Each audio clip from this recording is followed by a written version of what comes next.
ಇನ್ನು ಮೈಕೊರೆಯುವಂತಹ ಚಳಿಗೆ ರಾಜಧಾನಿ ಬೆಂಗಳೂರಿನ ಜನ ಥಂಡ ಹೊಡಿತಾ ಇದ್ದಾರೆ. ಬೆಂಗಳೂರಿನಲ್ಲಿ ಕನಿಷ್ಠ ತಾಪಮಾನ ನೋಡಿ 14ರಿಂದ 15 ಡಿಗ್ರಿ ಸೆಲ್ಸಿಯಸ್ ಇದೆ. ಫುಲ್ಲು ಚಳಿಯಪ್ಪ. ರಾಜಧಾನಿ ಅಂತೂ ಫುಲ್ ನಡುಗ್ತಾ ಇದೆ. ಬೆಂಗಳೂರೇ ನಡುಗ್ತಾ ಇದೆ ಚಳಿಗೆ. ಬೆಂಗಳೂರಿನಲ್ಲಿ ಕನಿಷ್ಠ ತಾಪಮಾನ 14ರಿಂದ 15 ಡಿಗ್ರಿ ಸೆಲ್ಸಿಯಸ್ ಇದೆ.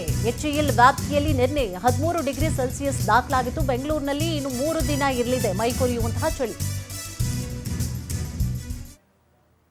ನಗರಿ ಬೆಂಗಳೂರು ದಿನದಿಂದ ದಿನಕ್ಕೆ ಊಟಿಯಾಗಿ ಬದಲಾಗ್ತಾ ಇದೆ. ಪ್ರಮುಖವಾಗಿ ಪ್ರತಿನಿತ್ಯವೂ ಕೂಡ ಕನಿಷ್ಠ ಉಷ್ಣಾಂಶದಲ್ಲಿ ಇಳಿಕೆ ಆಗ್ತಾ ಇರುವಂತದ್ದು ಸದ್ಯ ನನ್ನ ಹಿಂಭಾಗದಲ್ಲೂ ಕೂಡ ನೀವು ಗಮನಿಸ್ತಾ ಇರಬಹುದು. ಸಂಪೂರ್ಣವಾಗಿ ಮಂಜು ಮುಸುಕಿದ ವಾತಾವರಣ. ಅಂದ್ರೆ ಈಗ ಬೆಂಗಳೂರಲ್ಲಿ ಕನಿಷ್ಠ ಉಷ್ಣಾಂಶ ದಾಖಲಾಗ್ತಾ ಇರುವಂತದ್ದು 14 ಡಿಗ್ರಿ ಸೆಲ್ಸಿಯಸ್.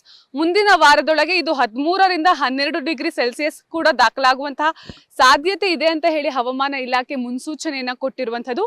ಸಾಮಾನ್ಯವಾಗಿ ಈ ಒಂದು ಡಿಸೆಂಬರ್ ತಿಂಗಳಲ್ಲಿ 16ರಿಂದ 15 ಡಿಗ್ರಿ ಸೆಲ್ಸಿಯಸ್ ಕನಿಷ್ಠ ಉಷ್ಣಾಂಶ ಪ್ರತಿನಿತ್ಯವೂ ಕೂಡ ದಾಖಲಾಗ್ತಾ ಇತ್ತು ಈ ಹಿಂದೆ.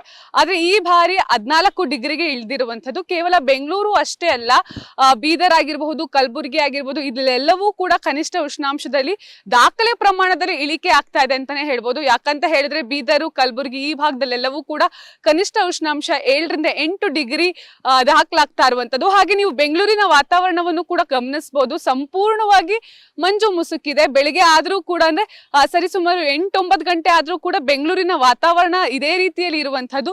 ಮಂಜು ಬೀಳ್ತಾ ಇದೆ. ಹೀಗಾಗಿ ಜನರಿಗೆ ಮನೆಯಿಂದ ಹೊರ ಬರ್ಲಿಕ್ಕೂ ಕೂಡ ಸಿಕ್ಕಾಪಟ್ಟೆ ಒಂದ್ ರೀತಿಯಲ್ಲಿ ಕಷ್ಟ ಪಡ್ತಾ ಇರುವಂತದ್ದು. ಯಾರು ಕೂಡ ಸ್ವೆಟರ್ ಮಫ್ಲರ್ ಇಲ್ಲದೆ ಮನೆಯಿಂದ ಆಚೆ ಬರ್ತಾ ಇಲ್ಲ ಆ ರೀತಿಯಲ್ಲಿ. ಯಾಕಂತ ಹೇಳಿದ್ರೆ ಮೈ ನಡುಗಿಸುವಂತಹ ರೀತಿಯಲ್ಲಿ ಚಳಿ ಆಗ್ತಾ ಇದೆ.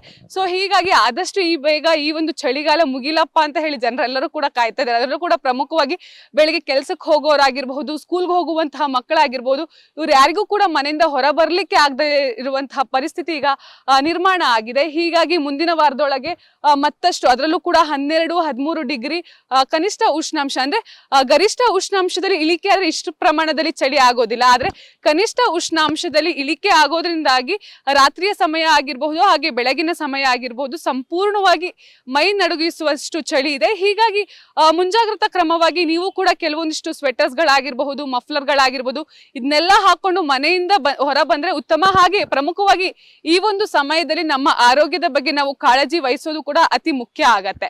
ಕ್ಯಾಮ್ರಾ ಪರ್ಸನ್ ಪವನ್ ಗೌಡ ಜೊತೆ ಸುಷ್ಮಿತಾ ಪೂಜಾರಿ, ಪವರ್ ಟಿವಿ, ಬೆಂಗಳೂರು.